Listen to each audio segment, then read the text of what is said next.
Sur le modèle d'Alpe d'Huez, environ 200 Hollandais se sont donné rendez-vous au pied de l'Alpe d'Huez. Particularité de l'épreuve, la montée se fait en trottinette.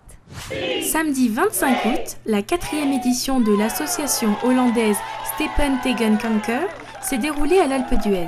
La montée des 21 célèbres virages a pour objectif de recueillir de l'argent pour soutenir le combat contre le cancer. Ronald Ogertorn, organisateur et participant de la course, nous en apprend un peu plus sur l'événement.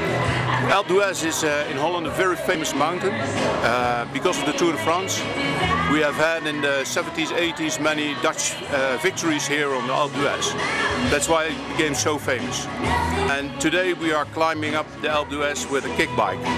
A kick bike is very severe, much more severe than a bicycle, because gravity is really pushing you backwards instead of forwards. It's terrible.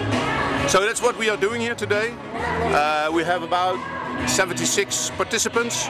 Some of them are walking, running. Some of them are on a kick bike, or we even have some triathletes who are doing a kick bike, bicycle and running at one day. The first 3 curves with 12%, it's killing you already at the beginning, and then you still have to do 18 curves. Today it was very, very tough.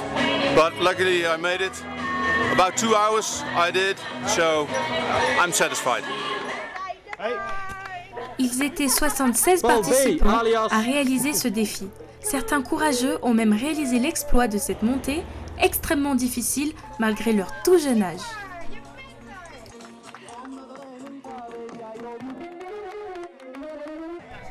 Et après l'effort, le réconfort. Je bent er. Hartstikke goed.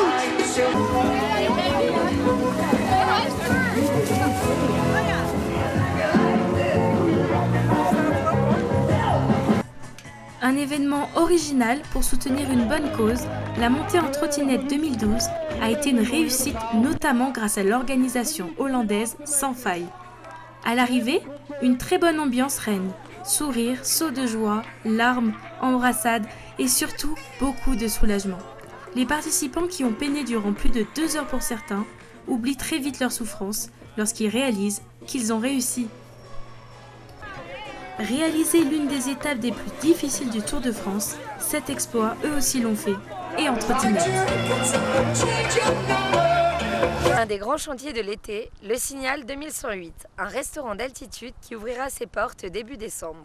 Visite guidée. Les gens rentrent dans le restaurant du rez-de-chaussée, puisqu'on va avoir un étage au-dessus. Là, tu as l'ascenseur qui permet de desservir les 3 niveaux, en fait. L'escalier de secours imposé, bien sûr. Ici, tu auras le bar, d'accord, ce qui permettra de temps en temps que le barman puisse à la fois servir pour le kiosque et pour le bar. Et il y aura une entrée dans le restaurant par la terrasse de ce côté également. Donc là, on est dans la partie comptoir où les gens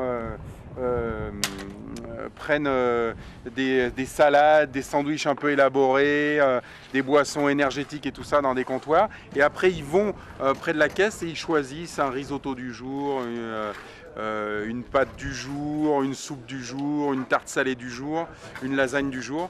Et on vient leur amener le plat chaud à table. Donc on va avoir une terrasse en L, donc les gens pourront profiter à la fois de la vue sur le massif des Grandes Rousses et la Meije, et puis sur le Taillefer.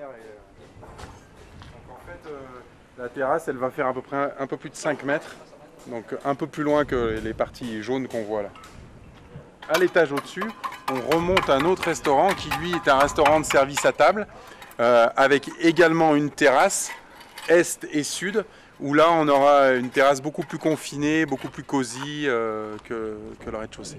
En fait il y a 3 façons, donc petit budget kiosque où là on peut prendre un sandwich, une crêpe, une gaufre, notamment pour tous les enfants qui skient sur le stade de slalom. Après une restauration type comptoir, donc qu'on appelle un peu la cantine gourmande, qui est un peu le fast-food chic à la française, où là les gens choisissent une partie des produits frais dans des vitrines réfrigérées et après vont à un comptoir commander plus des plats chauds type soupe, lasagne, risotto et ainsi de suite. Et après au premier étage, là on est sur un restaurant de service à table traditionnel avec un confort un peu plus élaboré. Les gens auront des plaids sur la terrasse, sur les chaises s'ils ont un peu froid. Il y a un poêle à bois dans le restaurant. Et la partie supérieure, on fonctionnera également le soir. Aujourd'hui, l'accès piéton, il se faisait par le télésiège de la Grande Sûre. À partir de cet hiver, il se fera aussi par le télésiège du Signal. Et ça permettra, par exemple, aux gens qui amènent leurs parents, leurs enfants à l'école de ski à midi, de pouvoir après venir déjeuner en piéton ici et repartir. Voilà. L'idée, c'est d'abord le nom de la montagne qui s'appelle le Signal. Donc on voulait vraiment créer un vrai signal par rapport à la station. Donc d'où la forme pyramidale. La pointe servant de phare le soir, puisqu'on aura sous la bâtiligne de la pointe un énorme projecteur tournant. Et en fait, de tous les points du domaine skiable, on pourra voir le soir effectivement cette architecture. Et puis surtout, c'est qu'on est au sommet d'une montagne, donc il était difficile de concevoir un chalet traditionnel, puisque les anciens ils construisaient toujours les chalets traditionnels à l'abri du vent. Or, on le voit aujourd'hui, il y a quand même du vent en altitude, donc c'était plus original. Normalement, l'ouverture est le 6 décembre, comme l'ouverture de la station.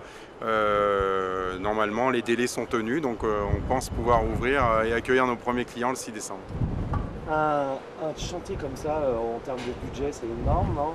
C'est à peu près 1 600 000 € d'investissement, tout confondu, c'est-à-dire jusqu'à le système informatique, les caisses, les petites cuillères, tout est compris dans ce budget-là. Tant qu'on pourra accueillir à l'intérieur 100 personnes au rez-de-chaussée et 50 personnes au premier étage, intérieur et extérieur, on a 150 places en terrasse au rez-de-chaussée et un peu plus de 70 places au premier étage. Je vous dis au revoir, bonne rentrée à tous et on se retrouve en décembre pour la saison d'hiver.